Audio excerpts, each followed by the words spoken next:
প্ৰথমে পীযুষ হাজৰিকা, তাৰ পাছত ভৱেশ কলিতা। কিয় অনা অসমীয়াৰ আক্ৰমণৰ বলি হৈছে এইকেইজন মন্ত্ৰী? এওঁলোক জনপ্ৰতিনিধি নহয় নেকি? তেওঁলোকক কৰা অপমান অসমীয়াক কৰা অপমান নেকি? বঙালী নেতা গৰ্গ চেটাৰ্জীক গ্ৰেপ্তাৰ কৰিবলৈ সেনটো যোৱা দি পশ্চিমবংগলৈ গৈ ফেঁচাটো অহা দি উলটি আহিল অসম আৰক্ষীৰ লোক।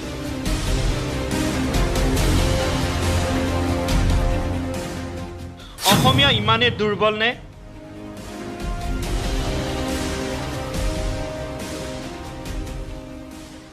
সোণোৱাল মন্ত্ৰীসভাৰ আটাইতকৈ দুৰ্বল মন্ত্ৰী ভৱেশ কলিতাই সমষ্টিটোত উন্নয়নমূলক কাম একো কৰিব নোৱাৰিলেও একাধিক বিতৰ্কৰ সৃষ্টি কৰাত সফল হৈছে।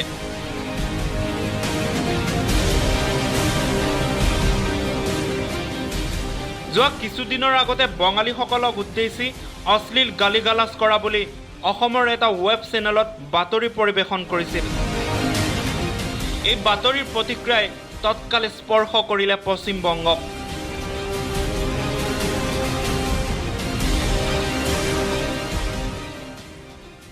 পশ্চিমবংগত বৰষুণ দিলে অসমত ছাতি মেলে।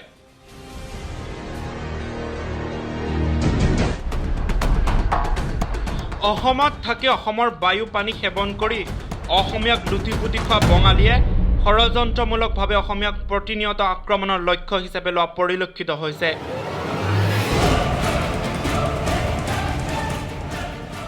মন্ত্ৰী ভৱেশ কলিতাৰ বঙালী বিদ্বেষী মন্তব্য সম্প্ৰচাৰ কৰাৰ লগে লগে নিৰ্ভীক উত্তৰ নামৰ ৱেব চেনেলটোৰ অনিন্য চৌধুৰী বোলা সাংবাদিকজনে অসমৰ মন্ত্ৰী এজনক কেনেকৈ আক্ৰমণ কৰিছে প্ৰথমে শুনি লওক। Hello? Hello, could I speak to Mr. Bhavesh Kolita? Yes? Yes, hello Mr. Kolita, this is Anindya Chaudhary calling you from Nirbhik Uttar. It's a digital media. Mr. Kolita, yesterday there was a lot of confusion, lot of controversy regarding a statement of yours. Yes. হ্যাঁ mister Kalita বলুন, কালকে যে বাঙালিদের প্রতি একটা আমরা বাচ্চু নেই দাদা, আমি বাঙালি ভজনে एक शब्द बोला ना। हाँ, वो इलाका जो इलाका है ना, वो माइनॉरिटी मियाँ लोग है और एसामिस पीपल है। अच्छा, हेलो, हाँ, जब ये हाँ, मैं सुन रहा हूँ। हाँ, मैंने जब दिया था वहाँ से, हाँ, वो लोग मैंने पूछा तुम लोग ये मिला कि नहीं? बोलिए।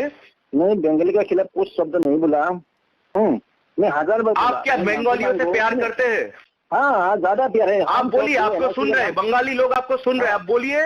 আমি বাঙালিদের ভালোবাসি, आप बोलिए। आप बोलिए, মিস্টার কলিতা बोलिए, আমি বাঙালিদের ভালোবাসি। হ্যাঁ, আমি বাঙালি যথেষ্ট ভালোবাসি, অনেক ভালোবাসি। आप बोलिए জয় বাংলা। आप ৱেব চেনেলটোৱে আনকি মন্ত্ৰী ভৱেশ কলিতাক জয় বাংলা ক'বলৈ বাৰম্বাৰ বাধ্য কৰাবলৈ চেষ্টা কৰিছে। बोलिए। मैं बंगाली का खिलाफ कुछ शब्द नहीं बोला। मैं 1000 बार। आप क्या बंगालियों से प्यार करते हैं? हाँ, ज्यादा प्यार है। आप बोलिए, आपको सुन रहे हैं, बंगाली लोग आपको सुन रहे हैं, आप बोलिए। আমি বাঙালিদের ভালোবাসি, आप बोलिए। आप बोलिए, মিস্টার কলিতা बोलिए, আমি বাঙালিদের ভালোবাসি। হ্যাঁ, আমি বাঙালি যথেষ্ট ভালোবাসি, অনেক ভালোবাসি। आप बोलिए জয় বাংলা। आप আৰু শেষত মানসিকভাৱে দুৰ্বল মন্ত্ৰী ভৱেশ কলিতাই নিজৰ ভোট বেংক অক্ষুণ্ণ ৰাখিবলৈ জয় বাংলা ক'বলৈ বাধ্য হৈছে। কিছুদিনৰ আগতে একেটা পৰিস্থিতিৰ সন্মুখীন হৈছিল মন্ত্ৰী পীযুষ হাজৰিকাই। বহিৰাগত বনিয়াক চৌৰি ক'বলৈ বাধ্য হৈছিল মন্ত্ৰীজনে।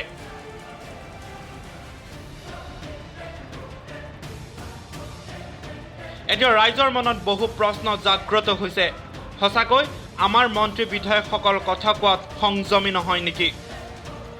তেওঁলোক অপৰিপক্ক নেকি? কিয় বাৰম্বাৰ তেওঁলোকৰ বিতৰ্কৰ বাবে অসমীয়া জাতিটোৱে বাৰে বাৰে অপমানিত হ'বলগীয়া হয়?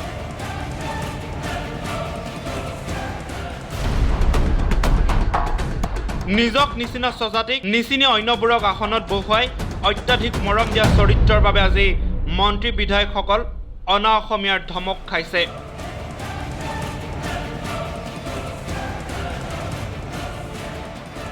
একো একোজন মন্ত্ৰী বিধায়কে যদি অন্যৰ ওচৰত বাৰম্বাৰ ক্ষমা প্ৰাৰ্থনা খুজি থাকিবলগীয়া হয়, তেনেহ'লে তেওঁলোক কেনেকৈ এটা জাতিক সবল নেতৃত্ব দিব? এয়া এক বৃহৎ প্ৰশ্ন।